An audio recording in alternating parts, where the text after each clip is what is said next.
इथेच याच मातीत 1 फेब्रुवारी 1689 रोजी स्वराज्याचे दुसरे छत्रपती शंभूराजे फितुरीला बळी पडले. संगमेश्वराच्या याच सरदेसाई वाड्यातून सुरू झाला तो इतिहासाचा सर्वात काळा अध्याय. पण त्याचबरोबर अजरामर झालं ते शंभूराजांचं बलिदान. चला आज पाहूया सरदेसाई वाड्याची कहाणी, जिथे पराक्रमाचा शेवट नाही तर सुरुवात झाली. नमस्कार, मी मधुरा आणि अनवट वाटामध्ये आपलं खूप मनापासून स्वागत. आपण सध्या संभाजी महाराजांच्या आयुष्यातील महत्त्वाच्या घटनांचे साक्षीदार असलेल्या काही ठिकाणांना भेट देत आहोत. ज्यातील आपण धर्मवीरगड पाहिला किंवा वडू बुद्रुक असेल, तुळापूर असेल, या ठिकाणांना तर आपण भेट दिली. पण आता कोकणातील महत्त्वाचंच ठिकाण म्हणजेच संगमेश्वरातला सरदेसाई वाडा. तर तिथे आज आपण आलो आहोत आणि चला तर मग क्षणाचाही विलंब न करता सुरुवात करूयात आपल्या आजच्या व्हिडिओला.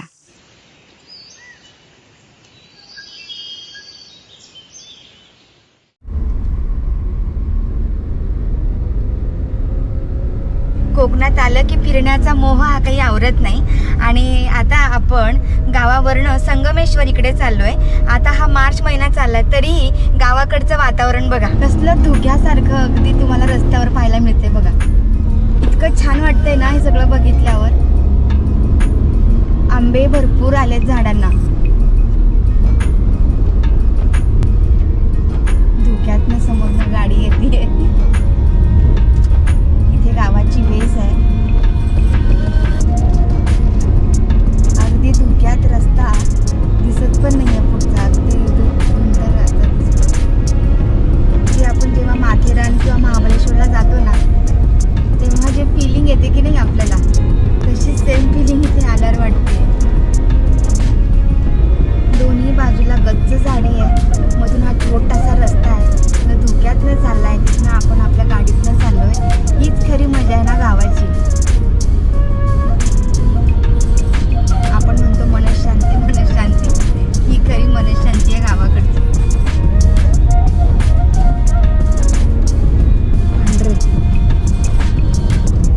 नाहीतर खोलवर तरी आहे इकडे.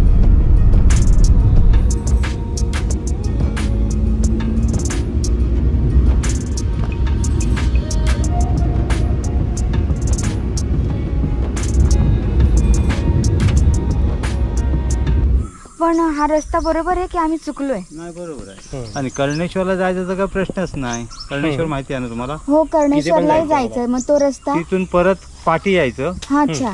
आणि त्या डांबरी रोडनी, मेन रोडनी सरळ जायचं. अच्छा. पूल आहे त्या पुलाकडे जायचं नाही, सरळ तिथे जायचं. कसब्याला शास्त्रीपुणे 1 किलोमीटर कसबा.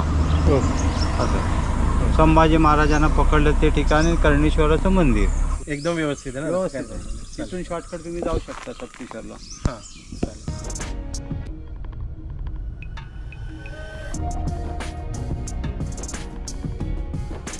मी तुला नेतो 2 मिनिटं.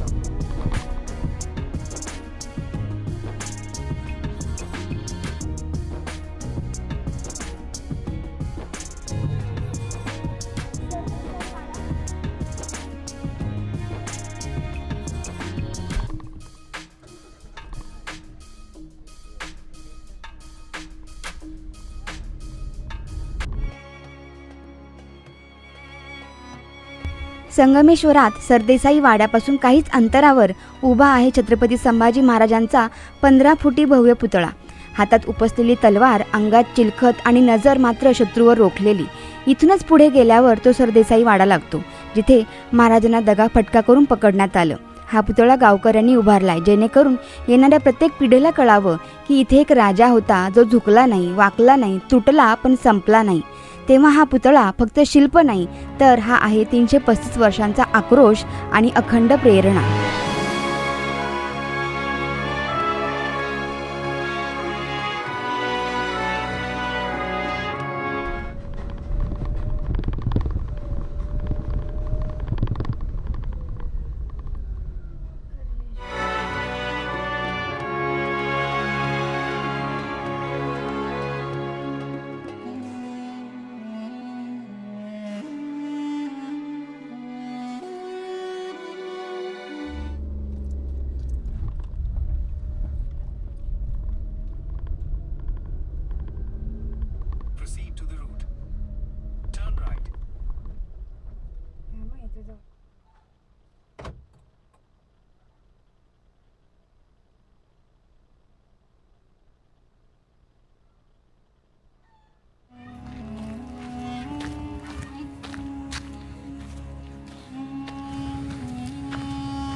तर आपण आहो कोकणामध्ये आणि सांगितल्याप्रमाणे आपण संगमेश्वर इथे आलेलो आहोत, तिथली मंदिरं पाहणार आहोत.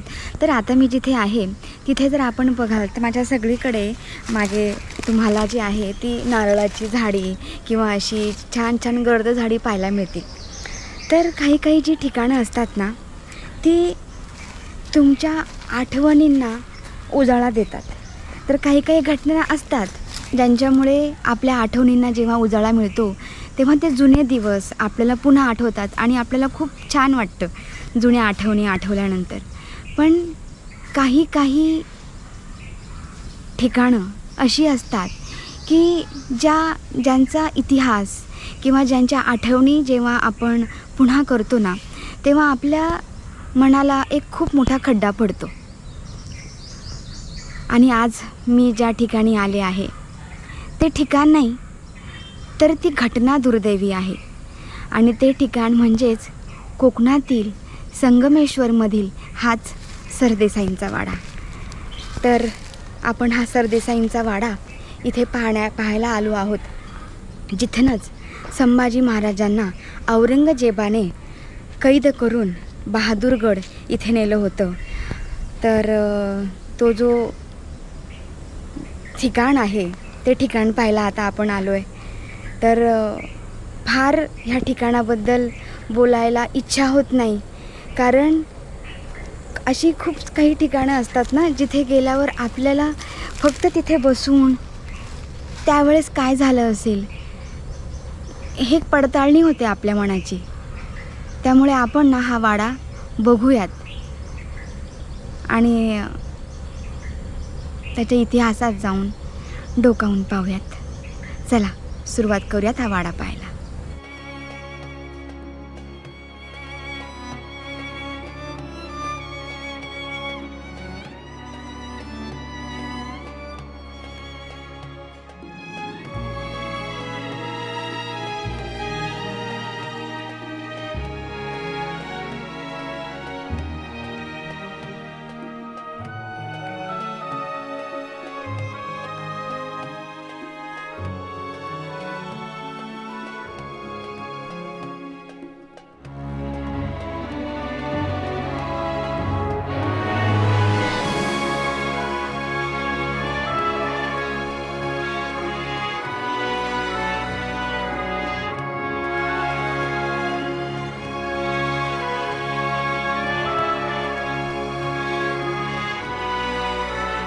विशाळगडावरून रायगडकडे जाताना संभाजी महाराज इथेच या सरदेसाई वाड्याला मुक्कामाला होते 1 फेब्रुवारी 1689मध्ये.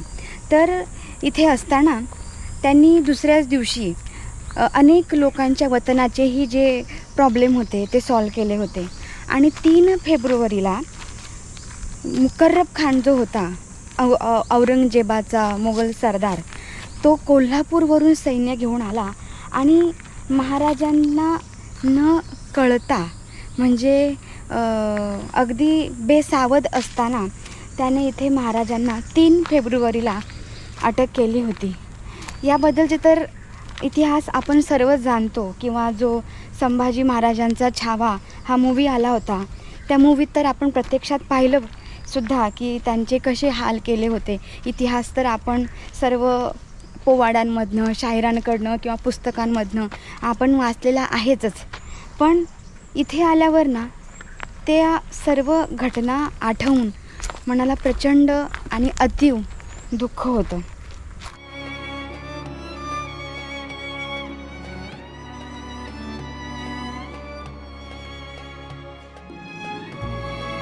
तर महाराजांना जो आतुनात त्यांचा छळ करून इथनं बहादूरगडला नेलं होतं, ज्यालाच आज धर्मवीरगड असंही म्हणतात, तिथेही आपण भेट दिली, जिथे त्यांना प्रचंड त्रास दिला, प्रचंड वेदना दिल्या आणि त्या वेदना दिल्यानंतर त्यांना तुळापूरला त्यांची हत्या करण्यात आली. या दोन्ही ठिकाणी आपण भेट दिली आहे. तर महाराजांचा हा जो प्रवास आहे तो फक्त आपण त्या ठिकाणांना भेट देऊन पाहिला, पण महाराजांनी ॲक्च्युली तो त्रास कसा सहन केला असेल ना हा विचार करवत नाही आपल्याला. आणि ह्या सर्व हा जो प्रसंग होता ना, सरदेसाई वाड्यामध्ये महाराजांना कसं पकडलं, त्यांच्यावर कशी अतोनात हाल केले, त्यांना कशा प्रकारे इथून घेऊन गेले, तर ह्याची संपूर्ण जी माहिती आहे ना, तो खाफी खान परत मुस्तैफ खान म्हणून एक त्यांचा लेखक होता आणि भीमसेन सक्सेना हे जे मोगलकालीन जे लेखक होते ना, त्यांनी लिहिलेलं आहे.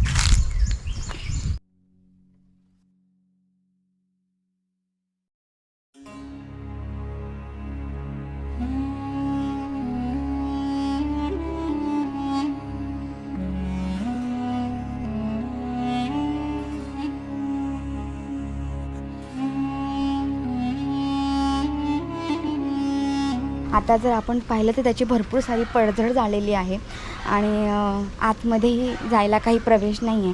पण जर आपण आतमध्ये डोकावून पाहिलं तर त्याच्या फक्त भग्न भिंती आपल्याला इथे पाहायला मिळत आहेत. मात्र वाड्याचा जो जुना काळामध्ये तो कसा असेल तर त्याच्या बांधकामावरनं त्याच्या गतवैभवाचीही आपल्याला जाणीव होते.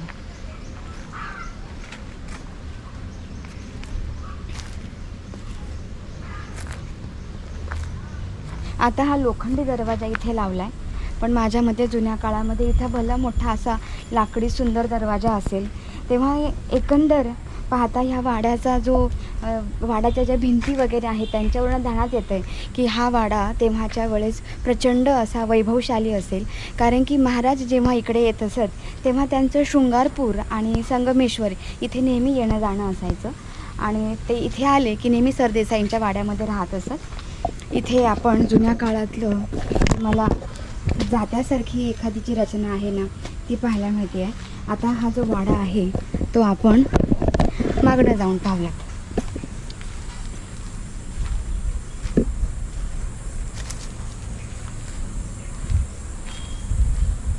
हाही दरवाजा आहे इथे, पण हा सुद्धा बंद आपल्याला इथे पाहायला मिळतो. हे आहे वाड्याची मागची बाजू. बघा ना, छत वगैरे सगळं असं मोडकळीस आलंय.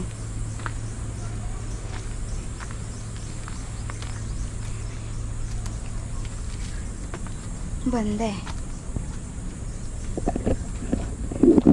आपण जर पाहिलं काही नाही आहे.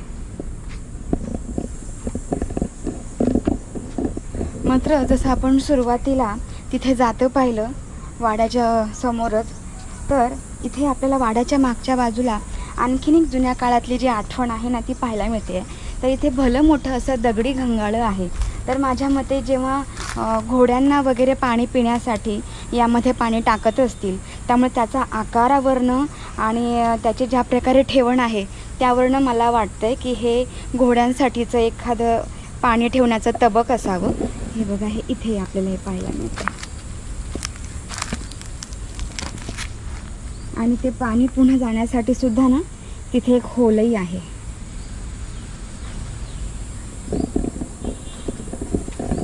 पुढे जाऊया.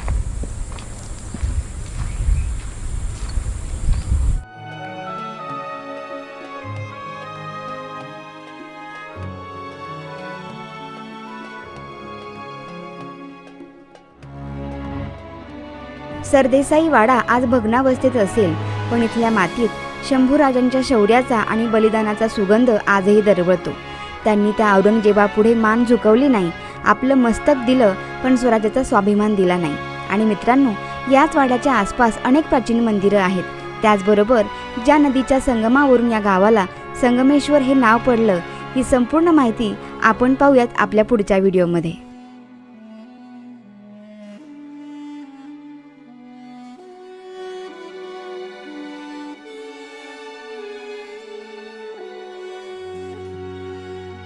तर आज आपण इथे येऊन आपल्या महाराष्ट्राच्या इतिहासातील धगधगत्या इतिहासाची उजळणी केली.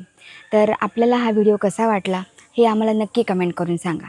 व्हिडिओ आवडला तर व्हिडिओला लाईक आणि चॅनलला सबस्क्राईब जरूर करा, जेणेकरून असेच नवनवीन व्हिडिओ आम्ही आपल्यापर्यंत आणू शकतो. तोपर्यंत आपण दिलेल्या वेळेसाठी धन्यवाद आणि पुन्हा भेटूच अशा एका वेगळ्या व्हिडिओमध्ये. तोपर्यंत धन्यवाद.